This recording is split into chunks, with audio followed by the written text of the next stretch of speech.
च 959 delivery pen और अजीबोगरीब डिमांड। जब आशी ने मुंह बनाकर कहा, अच्छा ठीक है समझ गई, चलो अभी शादी करते हैं। आशी की बात सुन क्रिश की छोटी सी नाक को खींचते हुए मुंह बनाकर बोला, शट अप फायरफ्लाई, अब यह शादी तभी होगी जब ये तुम्हारे छोटे छोटे जुगनू बाहर आएंगे, ताकि मैं एक बार फिर अपनी फर्स्ट नाइट सेलिब्रेट कर सकूं। कहकर क्रिश ने अपनी एक आंख शरारत से ब्लिंक की तो आशी का मुंह खुला का खुला रह गया। हाँ साइको खड़ूस, जब देखो तब मुझे तंग करने के बहाने ढूंढते रहते हो। वह शर्मा कर क्रिश के सीने में अपना चेहरा छुपा लेती है, तो क्रिश के होठों पर भी एक स्माइल आ गई।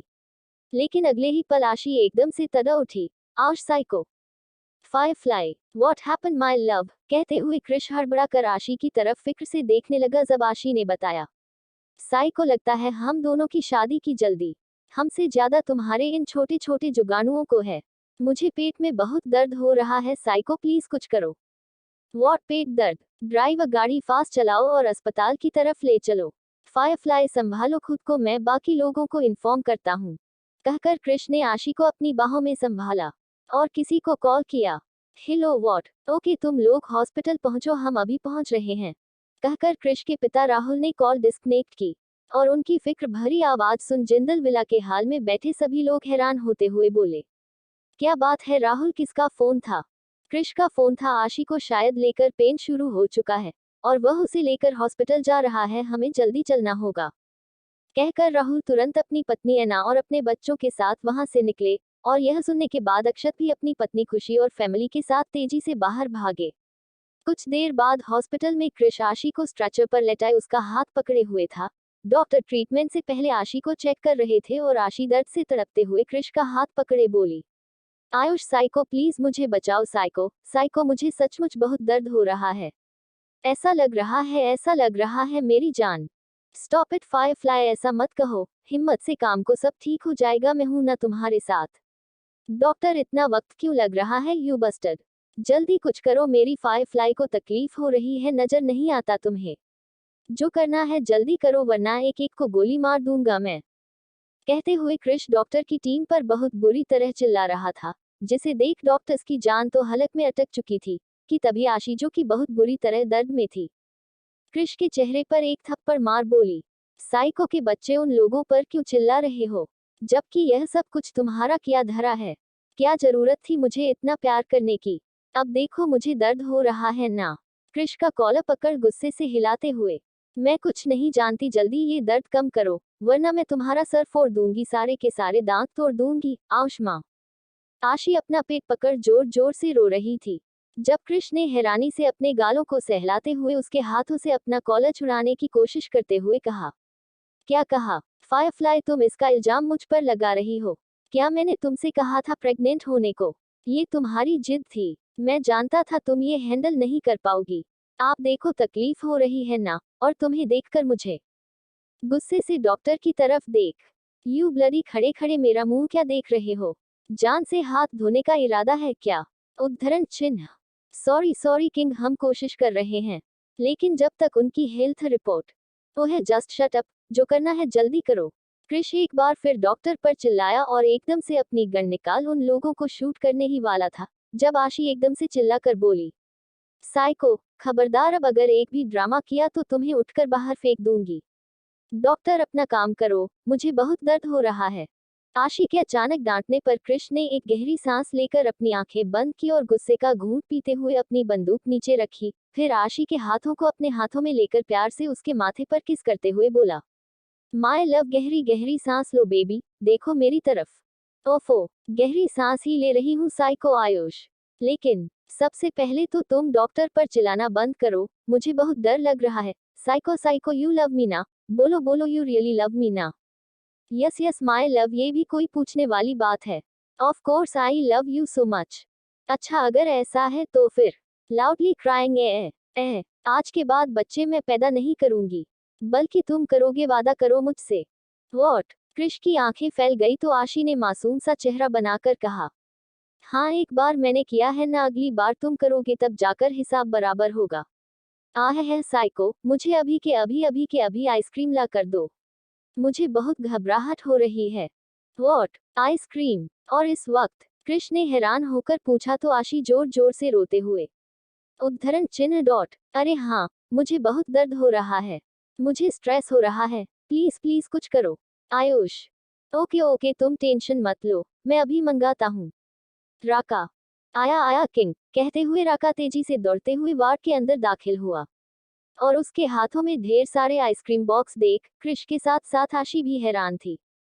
यह आइसक्रीम, हाँ यह आइसक्रीम, मुझे क्वीन की मॉम खुशी जिंदल ने लाने के लिए कहा था, क्योंकि उन्हें लगा ही था कि क्वीन इसकी डिमांड करने वाली है। ये लो, कहकर राका ने वह आइसक्रीम कृष के हाथों में दी तो कृष उसे खोल आशी को खिलाने लगा। अरे जल्दी करो ना, इतनी देर में तो बच्चे भी बाहर आ जाएंगे। ओफो खिला रहा हूँ, 2 मिनट शांति रखो। क्या शांति? और मैं साइको के बच्चे, जब तुम्हें बच्चे पैदा करने पड़ेंगे ना तब मैं भी तुमसे कहूंगी साइको शांत रहो, फिर तुम्हें पता चलेगा क्या हालत हो रही है मेरी। लाउडली क्राइंग ए देखो मेरी माँ को पता था कि मुझे आइसक्रीम खाना है लेकिन तुम्हें ही पता नहीं था, क्योंकि तुम मुझसे प्यार ही नहीं करते। तुम यहाँ बैठे बैठे मेरा चेहरा मत देखो, मुझे तुम पर गुस्सा आ रहा है, ये सब तुम्हारी वजह से हुआ है। लाउडली क्राइंग ए तुम हटो तुम हटो, तुम भागो यहाँ से। माँ, बाबा, भाई, पापा, मॉम, कहकर आशी मुंह फाड़ फाड़ कर रो रही थी और उसकी बात सुन कृष की आंखें हैरानी से बड़ी हो, क्या वह उसे प्यार नहीं करता? तो फिर आज ये लड़की उसके 3 बच्चों को पैदा करते हुए डर से तड़प रही है, वह क्या बिना प्यार के था? कृष बेचारा अपना सर झटक जल्दी से आइसक्रीम आशी को खिलाने लगा। ये लो खाओ, feeling better. Shut up psycho, एक आइसक्रीम खाकर कोई फीलिंग बेटर कैसे हो सकता है? और ये तो चॉकलेट फ्लेवर है, मुझे मैंगो फ्लेवर चाहिए। मुझे मैंगो फ्लेवर दो, अभी के अभी दो। मैंगो फ्लेवर, लेकिन फायरफ्लाई तुम्हें तो चॉकलेट। कृष इससे पहले आगे कुछ कहता आशी ने गुस्से से इस आंखें दिखाए और दांत पीसने लगी तो कृष जल्दी से, हाँ हाँ Raka, mango flavour. Yes yes king, ये लीजिए। राका ने कृष को मैंगो फ्लेवर आइसक्रीम दी तो कृष उसे जल्दी से आशी के मुंह के पास लगता है, लेकिन आशी एकदम से चेहरा दूसरी तरफ कर गुस्से से बोली, मुझे यह आइसक्रीम नहीं खानी, मुझे चॉकलेट चाहिए, मैंगो फ्लेवर की नहीं, मुझे स्ट्रॉबेरी फ्लेवर की चाहिए। मुझे चॉकलेट लाकर दो, अभी के अभी लाकर दो। आयुष। आशी पेट पकड़कर एक बार फिर चिल्लाने लगी तो आशी के अचानक बदले मूड स्विंग को देख कृष एक बार फिर हैरान था। वॉट, मैंगो और स्ट्रॉबेरी फ्लेवर चॉकलेट? फायरफ्लाई तुम्हारा दिमाग? नहीं नहीं, कुछ कुछ नहीं। कृष घबराकर एकदम से राका को देखा तो राका बेचारा घबराकर जोर से चिल्लाया, लकी। यस यस किंग, मैं आया किंग, ये दुनिया के हर फ्लेवर की चॉकलेट आपके डैड ने लाने को कहे थे। वॉट? कृष हैरानी लकी के हाथ में मौजूद बड़े से बॉक्स में अनलिमिटेड चॉकलेट को देख रहा था। तो आशी एक बार फिर जोर जोर से रोते हुए बोली, देखा, मेरे बाबा भी मुझे सबसे ज्यादा प्यार करते हैं, बस तुम ही नहीं करते साइको।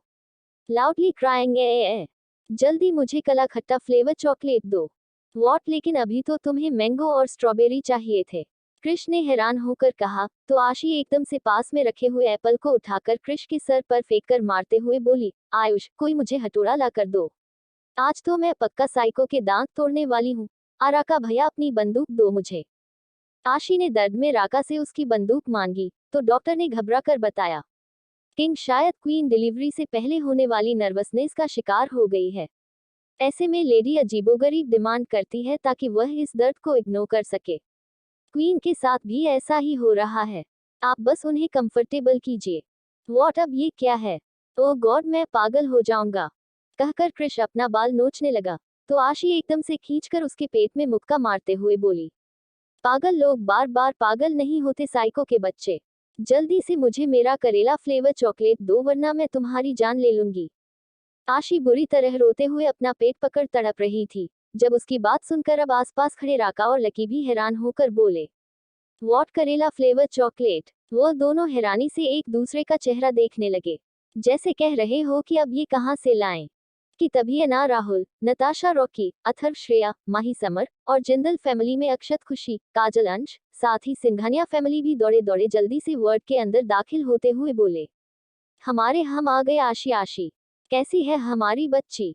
माँ, मॉम, बाबा, मैं यहाँ हूँ। लाउडली क्राइंग ए आशी, जिसकी आंखों में अब तक आंसू बड़ी मुश्किल से टिके हुए थे, वह एकदम से फूट फूट कर दोनों हाथ हवा में फैलाए उन लोगों को पुकारने लगी, जब अचानक ही खुशी एना, राहुल और अक्षत के साथ सभी फैमिली मेंबर हाथों में ढेर सारे बैलून, फ्रूट जूस, बहुत सारे डेजर्ट, स्नैक्स और पार्टी पॉप लिए अंदर दाखिल हुए। खुशी ने जल्दी से अपनी बेटी को गले लगाया। आशी, हिम्मत रखो बेटा, सब ठीक हो जाएगा।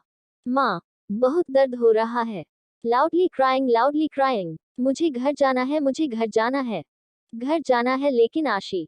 डॉक्टर। खुशी ने परेशान नजर से डॉक्टर की तरफ देखा तो डॉक्टर जल्दी से रिपोर्ट चेक करते हुए बोले, जी इनकी प्रेगनेंसी में काफी कॉम्प्लिकेशंस है और बच्चे ट्रिपलेट्स होने के कारण हम नॉर्मल डिलीवरी का रिस्क नहीं ले सकते, हमें ऑपरेशन की तैयारी करनी होगी। व्हाट? ऑपरेशन? सुनकर सभी लोग हैरान हुए और तभी आशी एकदम से क्रिश के सीने से लिपटते हुए बोली, साइको, मुझे ऑपरेशन नहीं करवाना, मुझे ऑपरेशन नहीं करवाना, प्लीज मुझे घर ले चलो, मुझे बहुत दर्द हो रहा है। आशी की बात पर क्रिश उसे अपनी बाहों में समेटे हुए प्यार से माथे पर किस करने लगा तो एना ने समझाते हुए कहा, आशी बेटा देखो, जिद मत करो, हम घर चलेंगे लेकिन पहले अपना ट्रीटमेंट करवा लो, ये तुम्हारे और बच्चे की भलाई के लिए है। डॉक्टर, आप लोग ऑपरेशन की तैयारी कीजिए, हम आशी को रेडी करते हैं। एना की बात सुन डॉक्टर ऑपरेशन की तैयारी में लग गए तो वही आशी रोते हुए क्रिश की तरफ देख बोली, साइको, उश डरो मत, फायरफ्लाई में हूं ना तुम्हारे साथ, कुछ नहीं होगा तुम्हें। क्रिश आशी को हिम्मत दे रहा था जब आशी ने एकदम से उसके सीने पर पंच मारते हुए कहा, कैसे यकीन कर लूं तुम्हारा? आज तो हो लेकिन हमेशा रहोगे या नहीं इस बात की क्या गारंटी है? अगर ऑपरेशन के वक्त मुझे कुछ हो गया तो मैं तो चली जाऊंगी ना 12 के भाव में, और तुम मुझे छोड़कर फिर से किसी लिंडा या मिरिंडा के पास पहुंच गए तो मैं क्या करूंगी? साइको के बच्चे, मैं तुम्हारी जान ले लूंगी, याद रखना। आशी। अंश ने अपनी बहन को डांटा तो आशी क्यूट सा चेहरा बनाकर, हाँ आप ही डांट लो, सब मुझे डांटते हैं। आयुष। आशी एक बार फिर अपना पेट पकड़ जोर से दर्द से तड़पते हुए तो कृष्ण ने जल्दी से उसके पेट और माथे को सहलाया। श्रेया उसकी कमर मल रही थी। नताशा आशी के पैरों की मालिश करते उसकी स्वेलिंग कम करने की कोशिश कर रही थी। आशी, जिद मत कर यार, प्लीज। नताशा की बात सुन फाइनली आशी मुंह बनाते, अच्छा ठीक है साइको, मैं ऑपरेशन के लिए तैयार हूँ लेकिन मुझसे वादा करो, अगर डॉक्टर ने वह टीवी सीरियल में जैसे कहते हैं, माफ कीजिएगा, हम माँ और बच्चे में से किसी एक को बचा सकते हैं, तो तुम मेरे बच्चों को चुनोगे?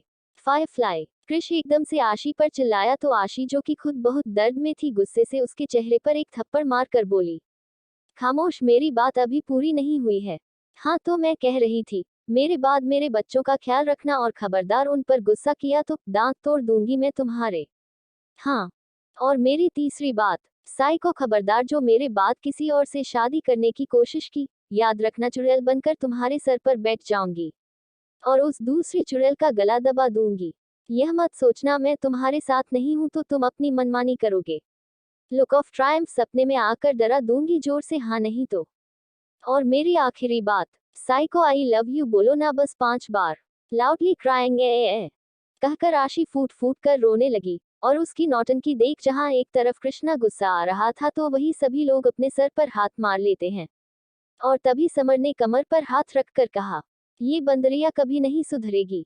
अब पता चला कृष का नाम साइको क्यों है, क्योंकि यह आइडिया किसी भी अच्छे खासे इंसान को साइको बना सकती है। अरे कोई पकड़ो मुझे इससे पहले कि मैं इसका गला दबा दूं। कहकर समर ने अपने दोनों हाथ अथर्व और रॉकी की तरफ बढ़ाए तो रॉकी उसके हाथों को दबाते हुए, कंट्रोल समर कंट्रोल, क्योंकि तुझे ये करने की जरूरत नहीं पड़ेगी, वह देख सामने। उद्धरण चिन्ह 960 बच्चों का जन्म, हर पल हाथों में हाथ। साइको खबरदार, जो मेरे बाद किसी और से शादी करने की कोशिश की, याद रखना चुड़ैल बनकर तुम्हारे सर पर बैठ जाऊंगी और उस दूसरी चुड़ैल का गला दबा दूंगी। यह मत सोचना मैं तुम्हारे साथ नहीं हूं तो तुम अपनी मनमानी करोगे। लुक ऑफ ट्रायम्फ सपने में आकर डरा दूंगी जोर से, हाँ नहीं तो। और मेरी आखिरी बात, साइको, आई लव यू बोलो ना बस 5 बार। लाउडली क्राइंग ए कहकर आशी फूट फूट कर रोने लगी और उसकी नौटंकी देख जहां एक तरफ कृष्णा गुस्सा आ रहा था तो वही सभी लोग अपने सर पर हाथ मार लेते हैं। और तभी समर ने कमर पर हाथ रखकर कहा, ये बंदरिया कभी नहीं सुधरेगी। अब पता चला कृष का नाम साइको क्यों है, क्योंकि यह आइडिया किसी भी अच्छे खासे इंसान को साइको बना सकती है। अरे कोई पकड़ो मुझे इससे पहले कि मैं इसका गला दबा दूं। कहकर समर ने अपने दोनों हाथ अथर्व और रॉकी की तरफ बढ़ाए तो रॉकी उसके हाथों को दबाते हुए, कंट्रोल समर कंट्रोल, क्योंकि तुझे ये करने की जरूरत नहीं पड़ेगी, वह देख सामने। उद्धरण चिन्ह कहकर रॉकी ने अपनी आंखों से क्रिश की आंखों की तरफ इशारा किया, जो आशी को खा जाने वाली नजरों से घूर रहा था, और एकदम से दांत पीसकर बोला, शट अप फायरफ्लाई। क्रिश के अचानक चिल्लाने पर सभी लोगों ने अपने कानों में हाथ रखे और आशी का मुंह बन गया। वह एक बार फिर जोर जोर से चिल्लाते रोते हुए बोली, आयुष साइको, तुम मुझे फिर से डांट रहे हो। पापा, मुझे एक आदमी से शादी नहीं करनी। माँ, मुझे जोरू का गुलाम चाहिए। मुझे अभी के अभी जोरू का गुलाम ला कर दो, अभी के अभी ला कर दो। कहकर आशी होठों का गोल पाउट बनाकर बहुत ही क्यूट नजर आ रही थी, और उसकी आंखों के नीचे ठहरे हुए आंसू, जिसे देख नताशा की मॉम निकिता ने जल्दी से उसे अपने सीने से लगाते हुए कहा, ओश मेरा बच्चा, रो मत। उद्धरण चिन्ह डॉट, हम तुम्हारे लिए जोरू का गुलाम ला देंगे, अभी शांत रहो और गहरी गहरी सांस लो, वरना बच्चे डर जाएंगे। हाँ आशी, और याद रखो, ये टीवी सीरियल वाला ड्रामा सिर्फ टीवी सीरियल में होता है। रियल लाइफ में अगर माँ और बच्चे की जान को खतरा हो तो डॉक्टर पहले माँ को बचाते हैं। लेकिन तुम और तुम्हारे बच्चे बिल्कुल ठीक है, और वह बिल्कुल हेल्दी होंगे, ट्रस्ट मी। कहते हुए अथर्व बड़े प्यार से अपनी बहन के सर पर हाथ सहलाता है, जब क्रिश जलन के मारे उसका हाथ हटाते हुए आशी को अपने करीब करते हुए बोला, सुन लिया बेवकूफ लड़की, आप अपनी जुबान बंद रखो, वरना इस बार तुम्हारे दांत मैं तोड़ूंगा। जोरू का गुलाम चाहिए ना तुम्हें, ठीक है मैं दूंगा, बस एक बार बच्चे हो जाने दो। कहते हुए क्रिश की आंखों में आशी के लिए गुस्सा था, तो वही उसकी बात सुनकर आशी मुंह बनाते हुए बोली, खड़ूस इंसान, आह माँ। आशी एकदम से दर्द से तड़प उठी, और कुछ ही देर बाद वह स्ट्रेचर पर लेटे हुए तेजी से ऑपरेशन थिएटर की तरफ जा रही थी। घर के सभी मेंबर्स अपने हाथों में बैलून और टेडी बेयर लिए उसे बेस्ट विशेस दे रहे थे, हिम्मत दे रहे थे। उसके दोस्त उसके लिए तालियां बजा रहे और नारे लगा रहे थे, आशी यू कैन डू इट, आशी चक दे फट्टे, आशी तुम कर सकती हो, आशी तुम आगे बढ़ो, हम तुम्हारे साथ हैं। वह सभी नौटंकी बाज आशी की हिम्मत बढ़ाने की कोशिश कर रहे थे, तो वही क्रिश उसका हाथ पकड़े हुए बोला, माय लव, हिम्मत रखना और डरना नहीं, मैं तुम्हारे साथ रहूंगा, ओके। क्रिश के शब्द थे या बंदूक से चली हुई गोली। सिर्फ हॉस्पिटल स्टाफ ही नहीं बल्कि फैमिली मेंबर्स की सांस भी गले में अटक गई थी, क्योंकि क्रिश यहाँ जब से आया था बस डॉक्टर पर बरस ही रहा था, और कई बार तो अपनी पिस्तौल निकाल चुका था।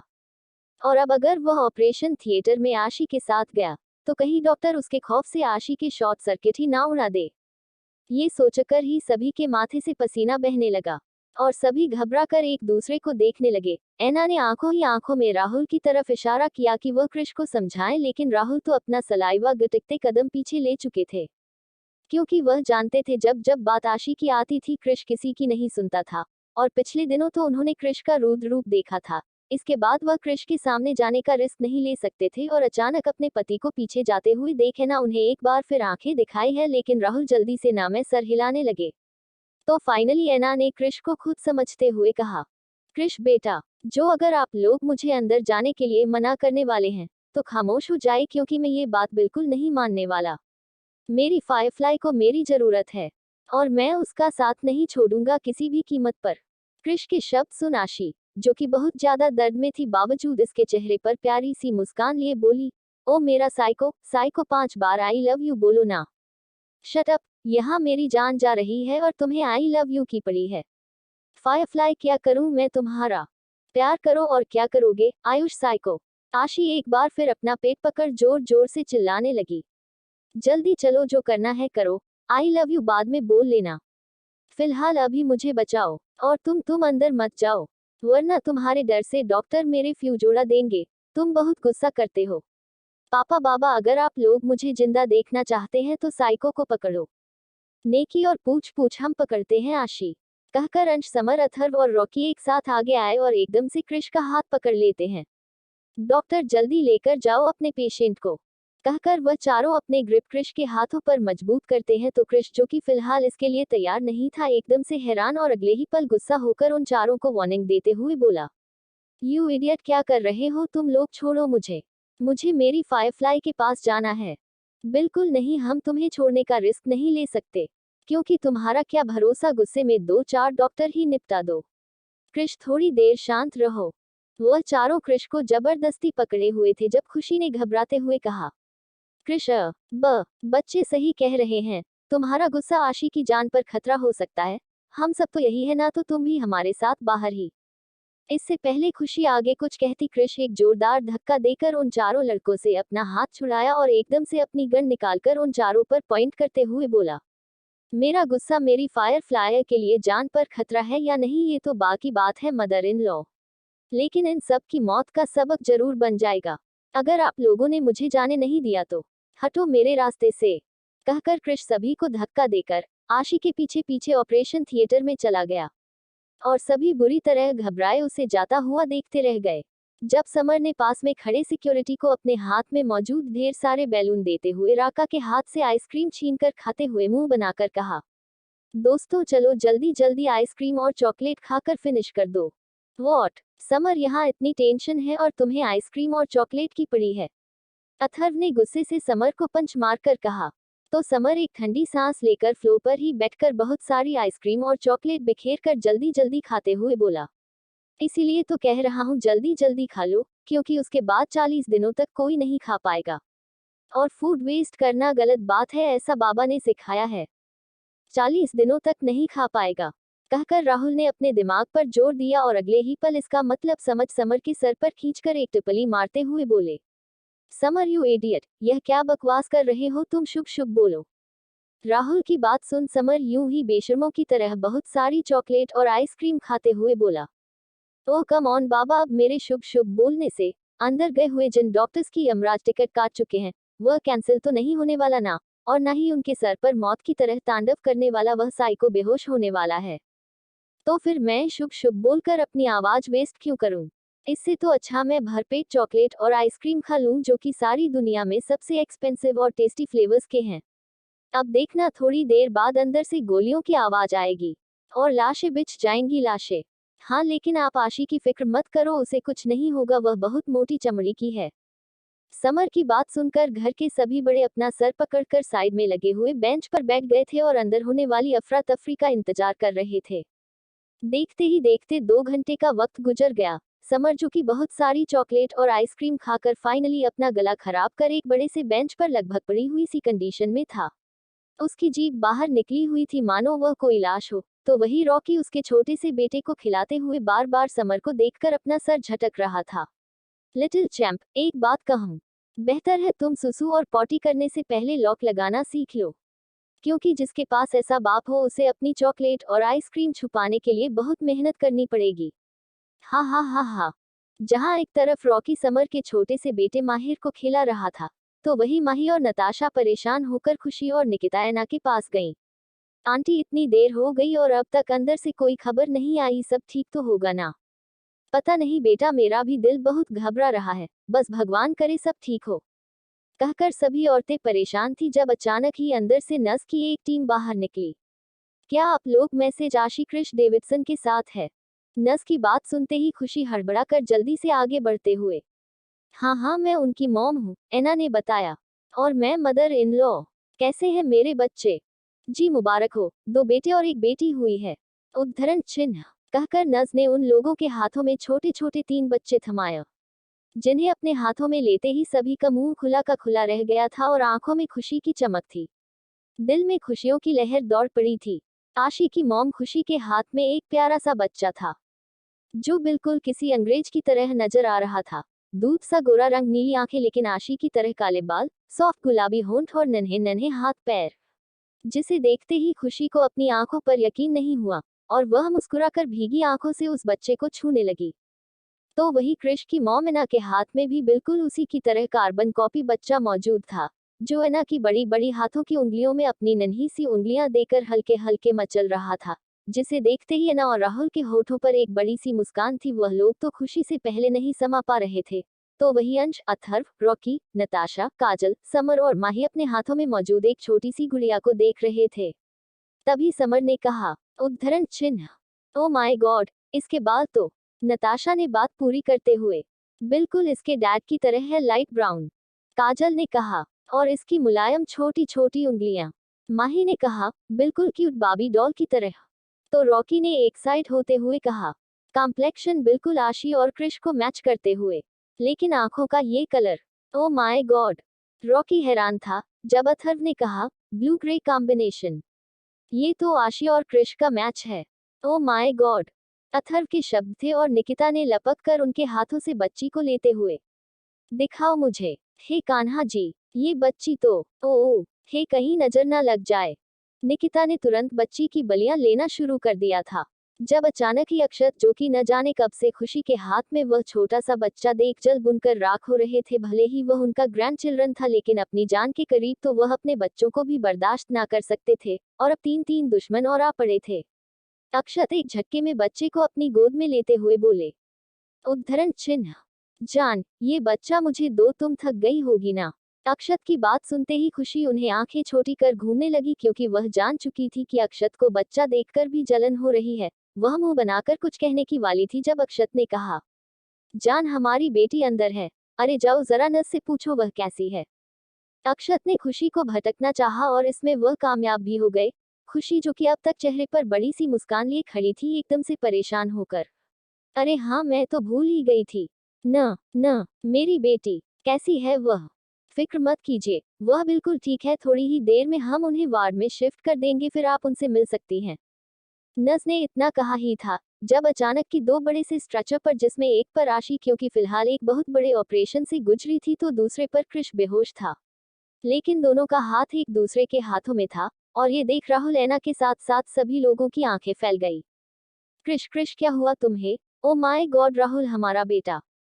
ऐना पैनिक करने लगी थी जब राहुल ने उन्हें संभालते हुए कहा, शांत हो जाओ एन, कुछ नहीं हुआ है तुम्हारे बेटे को, वह बस बेहोश है।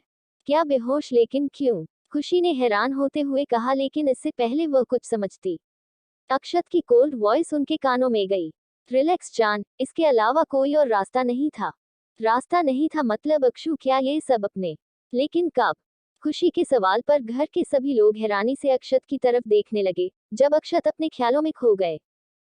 फ्लैशबैक, जब घर के सभी लोग क्रिश को ऑपरेशन थिएटर में न जाने के लिए मनाने की कोशिश कर रहे थे, अक्षत जानते थे क्रिश का अंदर जाना जरूरी है ताकि आशी की किस्मत एक बार फिर उसका साथ न छोड़ने लगे। लेकिन क्रिश का गुस्सा भी वह इग्नोर नहीं कर सकते थे। वह जानते थे डॉक्टर की टीम को अपना काम ठीक से करने के लिए शांति की जरूरत है, और यह क्रिश के रहते हुए तो पॉसिबल नहीं था। इसीलिए जब सभी फैमिली वाले क्रिश से बात कर रहे थे, अक्षत ने धीरे से आशी के हाथ में एक इंजेक्शन दे दिया था। प्रिंसेस, आई थिंक ये तुम्हारा काम है। आशी, जो कि खुद बहुत ज्यादा तकलीफ और दर्द में थी, बावजूद इसके वह अपने पापा के इशारे को समझ चुकी थी, और क्रिश के चेहरे के एक्सप्रेशन उसकी बेताबी, तड़प और घबराहट को महसूस कर सकती थी।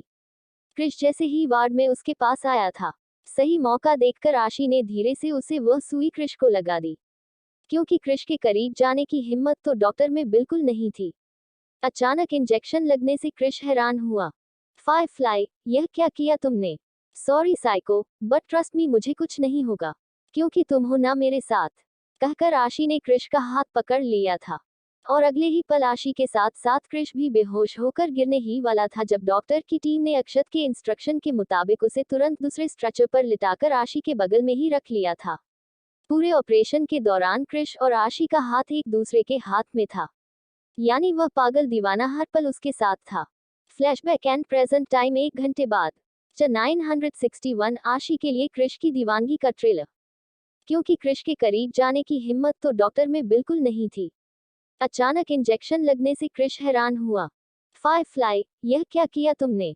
Sorry psycho, but trust me, मुझे कुछ नहीं होगा, क्योंकि तुम हो ना मेरे साथ, कहकर आशी ने क्रिश का हाथ पकड़ लिया था। और अगले ही पल आशी के साथ साथ क्रिश भी बेहोश होकर गिरने ही वाला था, जब डॉक्टर की टीम ने अक्षत के इंस्ट्रक्शन के मुताबिक उसे तुरंत दूसरे स्ट्रेचर पर लिटाकर आशी के बगल में ही रख लिया था। पूरे ऑपरेशन के दौरान क्रिश और आशी का हाथ एक दूसरे के हाथ में था, यानी वह पागल दीवाना हर पल उसके साथ था। फ्लैशबैक एंड प्रेजेंट टाइम, 1 घंटे बाद। कमरे में हल्की सी दूधिया रोशनी थी।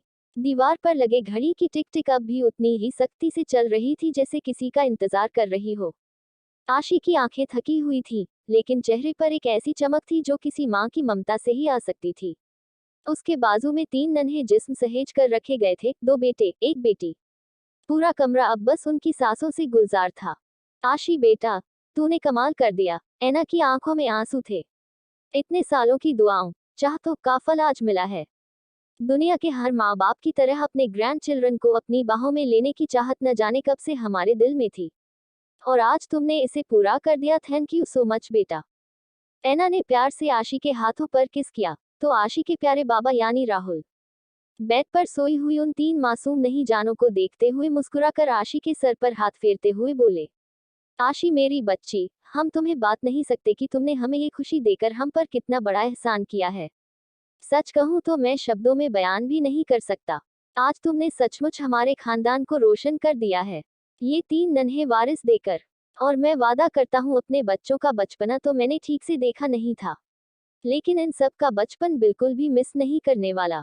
हाँ। राहुल के शब्द सुन आशी की माँ खुशी ने भी मुस्कुरा कर कहा, सिर्फ तुम ही नहीं राहुल, बल्कि हम लोग भी। बड़ी किस्मती से मैंने और अक्षु ने भी अपने बच्चों के बचपने को बहुत मिस किया है, लेकिन इस बार ऐसा नहीं होगा। तुम देखना, इन पर तो मैं अपनी हर ममता हर चाहत लुटाऊंगी। आशी खुश रहो मेरी बच्ची, कहकर खुशी ने प्यार से अपनी बेटी के माथे पर किस किया। लेकिन हैरत अंगेज इस तरीके से इस बार अक्षत को कोई जलन नहीं हुई, बल्कि वह एक साइड खड़े मुस्कुरा रहे थे। उन लोगों की बातें सुन आशिकी के चेहरे पर हल्की सी मुस्कान आई, लेकिन उसकी बेताब नजर दरवाजे पर जा ठहरी। लेकिन आशी की नजर बार बार दरवाजे की ओर जा रही थी। साइको, उसने फुसफुसा कर कहा, अब उठ जाओ। अब तो तुम्हें देखना चाहिए कि तुम्हारी दुनिया अब सिर्फ मुझसे ही नहीं बल्कि हमारे 3 और जुगानुओं से भर गई है, जो अब तुम्हारी जिंदगी में और अंधेरा नहीं होने देंगे, बल्कि मेरी ही तरह तुम्हें रोशन करेंगे। सोचते हुए आशी के चेहरे पर एक मुस्कान आई, जब अचानक ही धड़ाम की आवाज से दरवाजा खुला और धीमे कदमों की आवाज कमरे में गूंजी। क्रिश बेहोशी से अब होश में आ चुका था। उसकी आंखें अब खुली थीं, और उसमें सबसे पहले जिस चेहरे को देखने की बेताबी थी वह थी आशी। आशी को अचानक अपने सामने देखते ही कुछ पल के लिए मानो वक्त थम ही गया था, और क्रिश का दिल जोरों से धड़कने लगा। वह अपनी ही जगह पर खड़ा रह गया था, सांसें तेज थीं, चेहरा सख्त, और आंखों में कुछ ऐसा जिसे सिर्फ एक पजेसिव आशिक महसूस कर सकता था। वो आगे बढ़ा, लेकिन हर कदम में तूफान था। क्यों क्यों किया तुमने ऐसा? क्यों किया मुझे बेहोश? उसकी आवाज में एक भयंकर ठहराव था। आशी कांप गई, बाकी सब भी चुप। सॉरी, उसने धीमे से कहा, लेकिन मुझे ऐसा करना पड़ा ताकि तुम परेशान ना हो। साइको, मैं जानती हूँ तुम बर्दाश्त नहीं कर पाते मेरा दर्द। आशी के ये शब्द सुनते ही क्रिश झटके से उसके पास आया, आंखें उसकी आंखों में गड़ी हुई। फिर अचानक वो उसके पास झुक गया, उसके माथे पर एक लंबा किस किया और बहुत धीमे से बोला, सॉरी फायरफ्लाई, तुम जानती हो तुमने क्या किया है? तुम मुझे परेशानी से बचाना चाहती थी। स्टूपिड गर्ल, तुझसे जुड़ी हर तकलीफ मेरा हक है। तुम अगर तड़पी तो मैं भी जलूं, तुम रोई तो मैं टूटूं। ऐसा रिश्ता है हमारा जी, स्म से नहीं रूह से जुड़ा। तुम्हारा हर दर्द हमेशा मुझे होकर गुजरना चाहिए, और आज तुमने अपनी जिंदगी का सबसे बड़ा दर्द अकेले बर्दाश्त किया, बिना मुझे शामिल किया। क्यों फायरफ्लाई, क्यों छीना तुमने मुझसे ये हक? उसकी आवाज कपकपा रही थी, गुस्से से नहीं, बेपनाह प्यार से। उसके शब्दों में वह तड़प थी जिसे महसूस करते ही घर के सभी मेंबर्स धीरे धीरे उन्हें अकेला छोड़ बाहर निकल गए।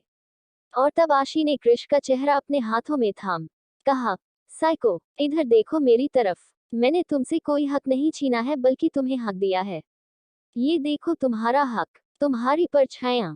आशी ने अपनी बगल में सोए हुए छोटे छोटे बच्चों की तरफ इशारा किया, और थोड़ा प्यार के साथ मुंह बनाते हुए बोली, इनसे नहीं मिलोगे जो कब से बेताब होकर तुम्हारा इंतजार कर रहे हैं।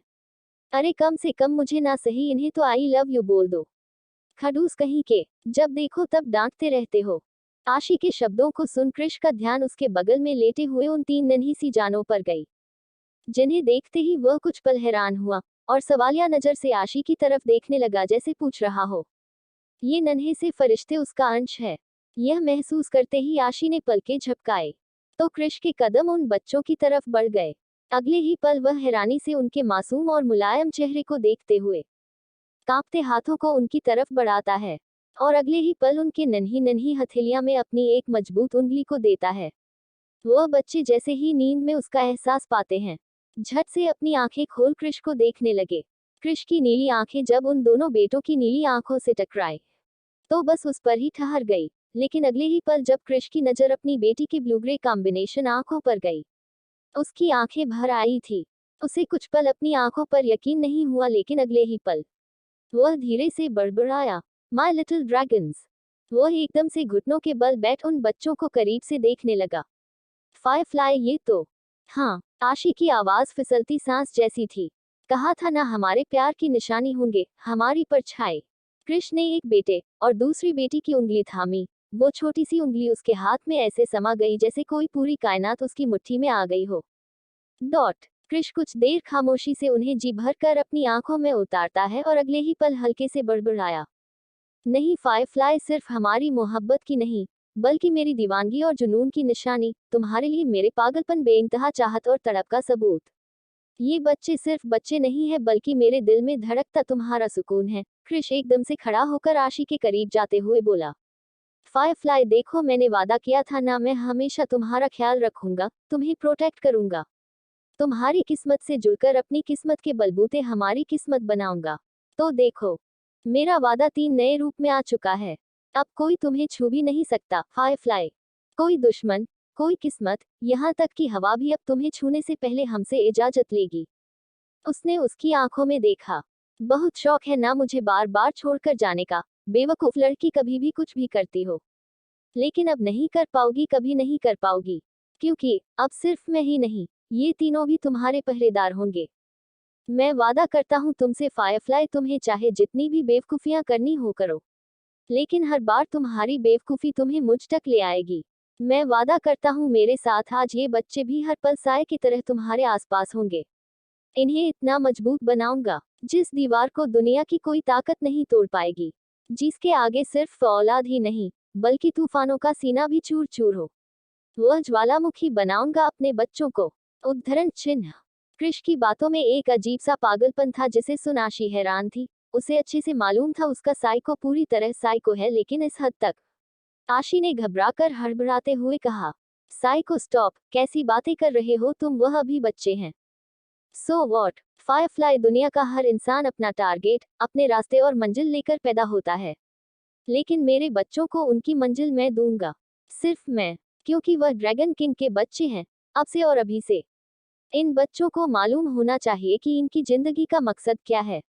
इनका मकसद होगा दुनिया में सबसे ज्यादा स्ट्रांग होना, दुनिया पर राज करना, और उससे भी ज्यादा तुम्हारी सांसें, जो मुझसे जुड़ी है। उद्धरण चिन्ह डॉट। साइको, ये तुम क्या कह रहे हो, मुझे तो कुछ भी समझने की जरूरत भी नहीं है फायरफ्लाई, क्योंकि जिसे समझना चाहिए वक्त आने पर वह इसे जरूर समझेगा। तुम तो बस वैसी रहो जैसी हो, मेरी जान, मेरी धड़कन बनकर।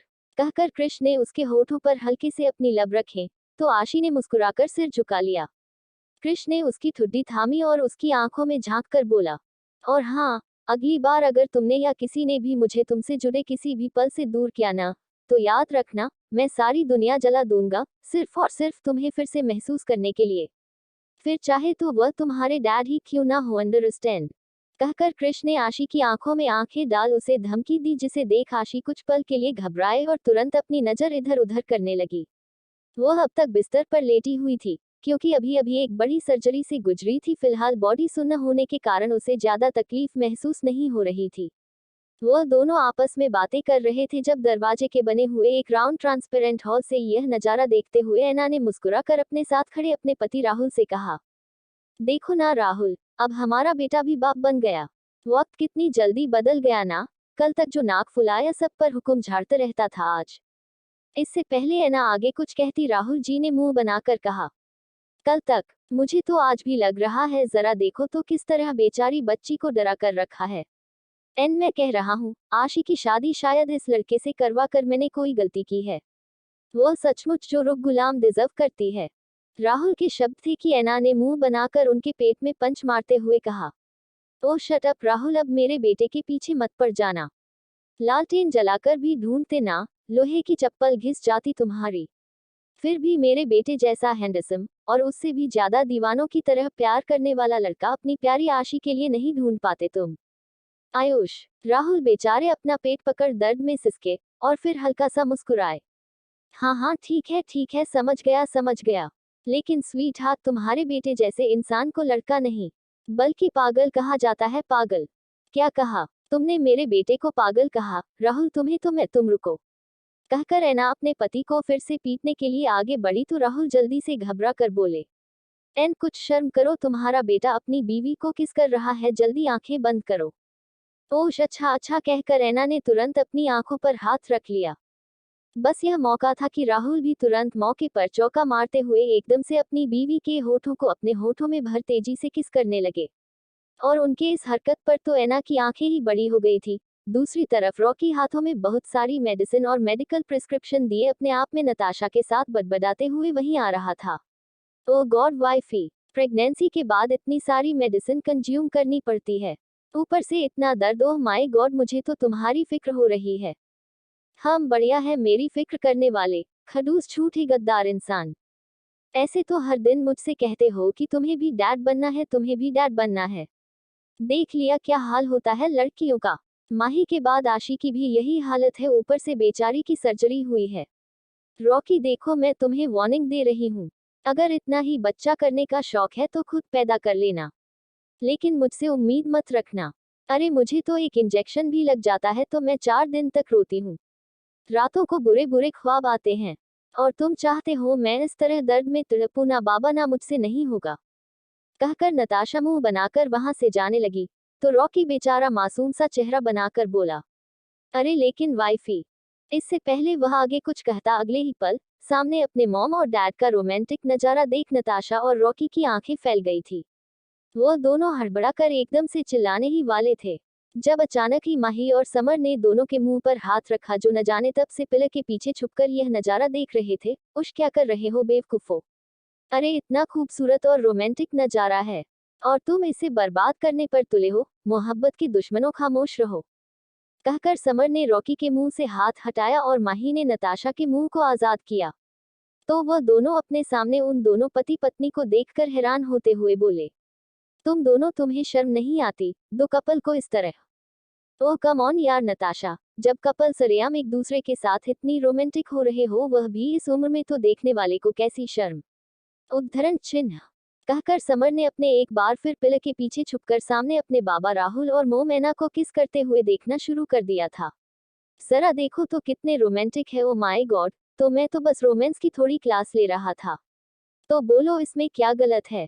समर के शब्द सुन माही भी दूसरे पिलर के पीछे छुप दोबारा यह नजारा देखते हुए बोली, हाँ बिल्कुल, और वैसे भी इस समर के बच्चे से तो कुछ नहीं होने वाला, एक नंबर का घोंचू है, तो कम से कम इसे तो यह नजारा देखना ही चाहिए, हो सकता है थोड़ी बहुत अक्ल आए और रोमांस का आर रही सीख जाए।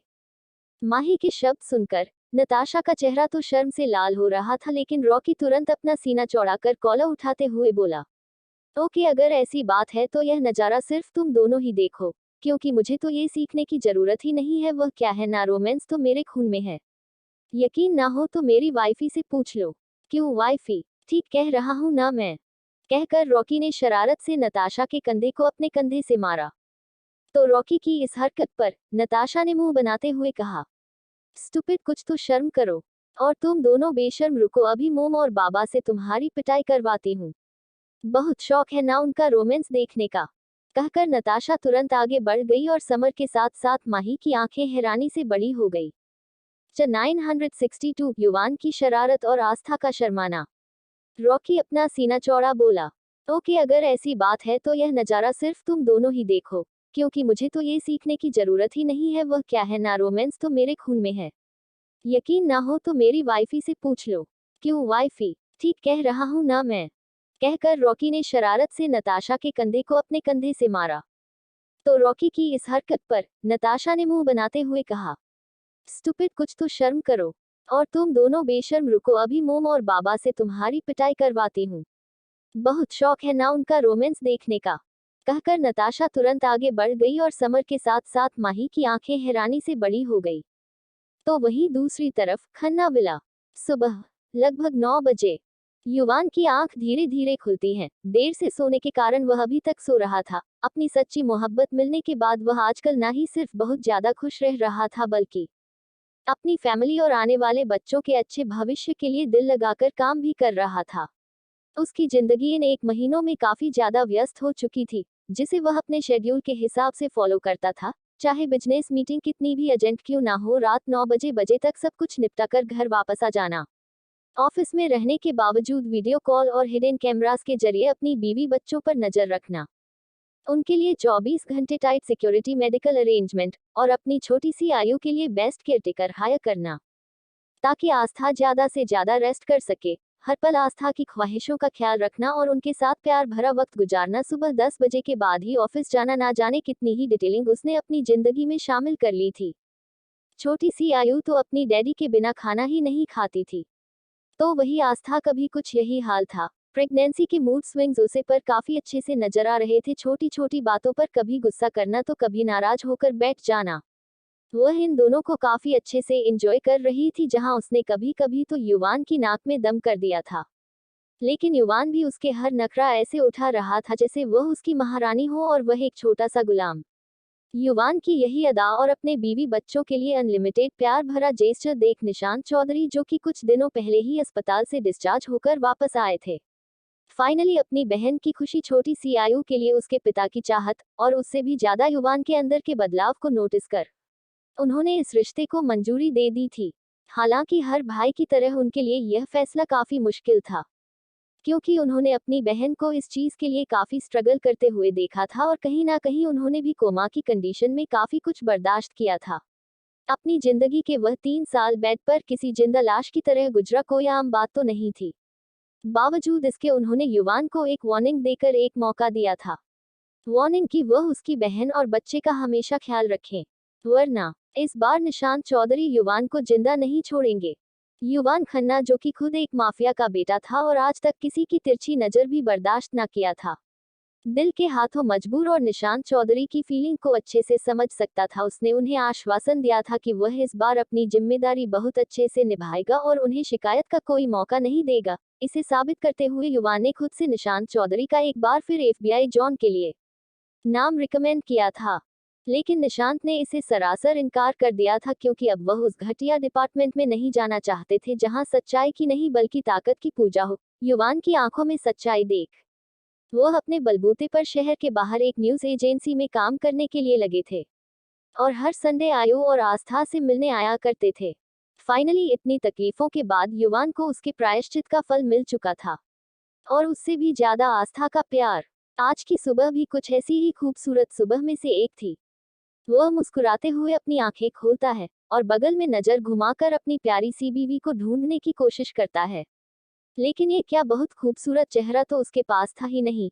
ये देख वह एकदम से हड़बड़ा कर अपनी जगह से उठ बैठा। हनी कहाँ चली गई इतनी सुबह सुबह? वह हैरान होते हुए टेबल क्लॉक की तरफ देखता है, जिसमें 9 बजे बज रहे थे। 9 बजे बज रहे हैं और दिन संडे। ओश वाओ, इसका मतलब छुट्टी। यस, वह खुशी से उछल रहा था, क्योंकि आज उसे अपनी बीवी और बच्चों के साथ वक्त गुजारने का अच्छा मौका मिलेगा। कि तभी दरवाजा खुलने की आवाज से उसका ध्यान दरवाजे की तरफ गया, जहां से आस्था अपने हाथों में कॉफी का कप लिए मुस्कुराते हुए बोली, अरे आप उठ गए, चलिए अच्छा है। वह काफी साइड टेबल पर रखते हुए बोली, आप जल्दी से अपनी कॉफी पी लीजिए और फ्रेश हो जाए, तब तक मैं आयु को भी रेडी कर देती हूँ। कहकर आस्था वहां से जाने लगी, जब युवान ने एकदम से उसका हाथ पकड़ धीरे से अपने करीब खींच बिठाते हुए उसकी कमर में अपनी बाहें लपेट बोला, फ्रेश हो जाऊं मतलब? हनी, आज संडे है, मतलब मेरी छुट्टी। अब मुझे तैयार नहीं होना, मुझे तुम्हारे साथ रोमांस करना है, चलो ना करते हैं। कहकर युवान के हाथ शरारत से आस्था के कपड़ों के अंदर जाने लगे, जो महसूस करते ही आस्था आंखें बड़ी कर मुंह बनाते हुए उसके हाथ पर मारकर बोली, खबरदार, यह क्या कर रहे हैं? कोई रोमांस नहीं मिलेगा आपको, रात भर भी परेशान करते हैं और सुबह सुबह फिर शुरू हो गए। और वैसे भी संडे है, मुझे भी याद है, इसीलिए तो आज का दिन चुना है। दिन चुना है मतलब? युवान ने घबराकर तुरंत अपने हाथ बाहर निकाले और फिर मासूम सा चेहरा बनाकर आस्था के लॉन फ्रॉक स्टाइल ड्रेस से अपना चेहरा उसके सीने की तरफ से घुसाने लगा। तो आस्था ने मुंह बनाकर कहा, मतलब ये युवराज जी कि आज संडे है, यानी भाई आने वाले हैं। और आपको याद होगा कि आपकी लाडली बेटी ना जाने कब से जिद किए बैठी है कि उसे डिज्नीलैंड घूमने जाना है, और आप ही ने तो उसे वादा किया था कि हम जाएंगे, भूल गए क्या? अगर ऐसा है तो रुको, मैं उसे बताती हूँ, फिर आप जाने और आपकी लाडली प्रिंसेस। कहकर आस्था मुंह बनाकर वहां से जाने लगी, जब युवान को अपनी छोटी सी बेटी से किया हुआ अपना वादा याद आया और वह एकदम से उसके सीने से अपना चेहरा निकाल हड़बड़ा कर बोला, अरे बाप रे, मैं तो भूल गया था। Honey, thank you so much जो तुमने मुझे याद दिला दिया, वरना मेरी प्रिंसेस तो मुझसे नाराज हो जाती और मैं वह अफोर्ड नहीं कर सकता। तुम बस यही रहो, मैं अभी गया और अभी आया।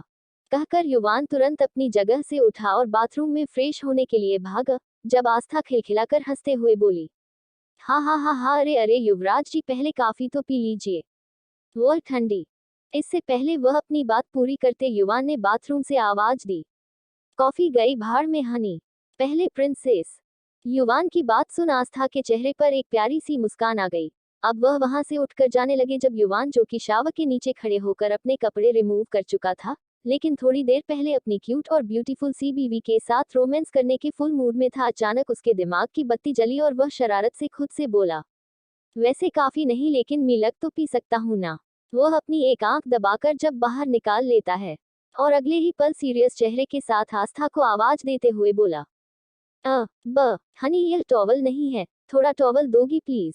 युवान के शब्द सुन आस्था, जो कि अलमारी से अपनी बेटी आयु के लिए कपड़े निकाल रही थी, कंफ्यूज होते हुए आवाज देकर बोली, टॉवल? युवराज जी, अंदर ही तो लगा है हैंगर पर, जरा ठीक से देखिए। हाँ हनी, वह था, लेकिन गलती से मुझसे गीला हो गया, प्लीज दूसरा दे दो ना। कहकर उसने मुस्कुराते हुए अपने बालों में हाथ फेर खुद से कहा, मेरी स्वीट लिटिल ब्यूटीफुल हनी, अब फंस गई ना मेरे जाल में। Now see how I eat my delicious Honey. कहकर वह शरारत से अपने होठों पर जब घुमाता है। जब आस्था बेचारी मासूमियत से बोली, अच्छा ठीक है, देती हूँ। आस्था अलमारी से नया टॉवल निकाल बाथरूम के दरवाजे पर नॉक करती है। ये लीजिए आपका टॉवल। कहकर वह कमरे के अंदर से ही हाथ बढ़ाकर युवान को टॉवल पास करती है। ये देखकर युवान हाथ बढ़ाकर आस्था से टॉवल लेने लगता है और अगले ही पल अपने चेहरे पर शरारती मुस्कान लिए आस्था का हाथ पकड़कर बाथरूम में खींच लेता है। ये सब इतनी जल्दी हुआ था कि आस्था को कुछ नहीं मिला। आयुष की आवाज से वह युवान के सीने से जा टकराए और हैरानी से उसके चेहरे की तरफ देखने लगी। तो युवान अपने चेहरे पर मुस्कान लिए उसके चेहरे को निहार रहा था। उसकी पकड़ आस्था की कमर पर कसी थी। युवराज जी, यह क्या कर रहे हैं आप? छोड़िए, मुझे सर्दी लग जाएगी। उश नहीं लगेगी मेरी जान, में हूं ना, तुम्हें गर्म कर दूंगा और फिर ठंड भी। So forget everything and just to feel this moment. कहते हुए युवान की वॉइस बहुत ही ज्यादा मैग्नेटिक और डीप थी। वह आस्था की कमर को अपनी पकड़ में कस हल्के से करीब करता है और बाथरूम में स्टीम हॉट टेम्परेचर ऑन किया, जिससे बाथरूम का माहौल गर्म होने लगा था। इस वक्त दोनों एक दूसरे के बिल्कुल करीब थे। उसकी आंखों में एक अजब सा नशा था, जिसे देख आस्था क्या चेहरा शर्म से लाल हो गया और उसने अपनी नजर झुका ली। अब वह आगे कुछ ना कहते हुए युवान के सॉफ्ट और मोहब्बत भरे एहसास में खोने के लिए तैयार थे। आस्था को कोई ड्रामा ना करता हुआ देख युवान इसकी इजाजत को समझ चुका था और मुस्कुराकर धीरे धीरे आस्था के होठों के करीब जा रहा था, जो महसूस होते ही आस्था ने अपनी आंखें बंद कर ली थी और उसके कंधे पर अपने हाथ रख दिए। अगले ही पल युवान ने आस्था की कमर में हाथ डालते हुए उसके होठों पर अपने होंठ रख दिए और उसे बड़े ही सॉफ्ट तरीके से किस करने लगा। उसका एक हाथ आस्था के सर के पीछे और दूसरा उसकी कमर पर था। वह उसकी कमर को सहलाते हुए किस कर रहा था, धीरे धीरे उसके लोअर लिप्स को शक करते हुए उसे स्मूच कर रहा था। 5 मिनट के बाद युवान उसके मुंह के अंदर दाखिल होना चाहता था, लेकिन आस्था ने अपना मुंह नहीं खोला था। युवान धीरे से उसके होठों पर वाइट करता है और है की आवाज के साथ आस्था अपना मुंह खोल देती है, जिसका फायदा उठाकर वह अपनी जीभ उसके मुंह में डालकर उसके मुंह का पूरा स्वाद लेता है। धीरे धीरे उसके हाथ आस्था के पूरे बदन पर चल रहे थे और आस्था के हाथ युवान के बालों में उलझे हुए थे। युवान आस्था किस करते हुए धीरे धीरे होठों पर बाइट कर रहा था, लेकिन यह बाइट इतने हल्के थे कि इससे आस्था को दर्द नहीं हो रहा था, बल्कि उसकी आहें निकल रही थी। युवान आस्था को किस करते हुए उसे दीवार की तरफ पलट देता है और उसके नाइट सूट को उसके जिस्म से अलग कर देता है। इसके साथ ही वह उसके पीठ को बेतहाशा चूमने लगता है। थोड़ी ही देर में आस्था के कपड़े फर्श पर पड़े थे और युवान उसके जिस्म के हर हिस्से को चूम रहा था। युवान इस वक्त बक्सर में था और शावर का गुनगुना पानी दोनों के बदन पर गिर रहा था। ये गुनगुना पानी भी दोनों के अंदर उमड़ रही गर्मी को और तेज हवा दे रहे थे, जिसे अब दोनों के संभाले नहीं संभल रहा था। युवान और आस्था आंखें बंद किए हुए एक दूसरे के किस को फील कर रहे थे। अब युवान को अपने अंदर हॉटनेस फील हो रही थी, उसके हार्मोन्स रिएक्ट करने लगे थे। अब उसके अंदर आस्था को पाने की चाहत थी। आस्था की गर्माहट उसे और भी ज्यादा एक्साइटेड कर रही थी। अल्पविराम डॉट युवान आस्था को किस करते हुए उसके हाथों से अपनी हॉटनेस को फील कराता है, जो महसूस होते ही आस्था की आंखें हैरानी से बड़ी हो गई और वह युवान की तरफ देखकर आस्था नमे सर हिलाने लगी। इस वक्त आस्था के शरीर में बिजली दौड़ रही थी, उसके दिल में अजीब सी बेचैनी हो रही थी। धड़कने 100 की स्पीड में दौड़ रही थी, क्योंकि युवान के करीब आते हुए हर बार गहरी सांसों के साथ बदन में उथल-पुथल महसूस होती थी। युवान उसके चेहरे पर डर और हैरानी के भाव देखकर मुस्कुराते हुए उसके कानों के पास आकर कहता है, don't be afraid honey, it's yours totally and it is also your responsibility to control it because I can't so. तुम इसे करोगी या मैं शुरू करूं? हम कहते हुए युवान उसके होठों को अपने होठों से कीस और सक करते हुए एक्साइटेड हो रहा था। आस्था भी अब तक मदहोश हो चुकी थी। युवान की छुअन उसे बेकाबू कर रही थी, बावजूद इसके वह शर्माते हुए बोली, आओ शिवराज जी, वह मेरा मतलब मैं कैसे। इससे पहले वह कुछ कहती युवान के होठों पर तिरछी मुस्कान आई और वह मैग्नेटिक वॉइस में बोला, हम इसका मतलब मुझे ही करना होगा। Okay no problem. वैसे भी मैं तो कब से डेस्परेट हूँ। आयुष। उसने धीरे से आस्था के गले पर किस करते हुए हल्का सा बाइट किया, तो आस्था की आंखें बंद हो गई और उसकी पकड़ युवान के बालों पर कस गई। बस ऐसे ही तुम्हारी आवाज सुनना चाहता हूँ और उन आवाजों में तुम्हारा नाम होने। I can't control myself right now. I desperately need you, can I please tell me ना। उसने हल्के से आस्था के होठों को चुम्मा, तो आस्था ने अपनी आंखें बंद कर गहरी सांस लेते हुए मदहोशी में जवाब दिया, यस। आस्था से इजाजत मिलते ही युवान अपने चेहरे पर एक प्यारी सी मुस्कान लिए उसे किस करते हुए अपनी गोद में उठाता है और बाथटब में उसे लिटाकर खुद भी उसके साथ उसमें बैठ जाता है। बाथटब ऑटोमेटिक होने के कारण अपने आप पानी भरने लगता है, जिसका टेम्परेचर दिल को सुकून पहुंचाने वाला था। युवान आस्था के ऊपर आकर उसे किस करते हुए उसके पूरे बदन को सहला रहा था, और अगले ही पल आस्था को अपनी आगोश में हल्के से समा लेता है। एक हल्की लेकिन मीठी और सिसकी भरी आह आस्था के मुंह से निकलती है, जिससे उसके दिल और बदन को भी सुकून पहुंच गया था।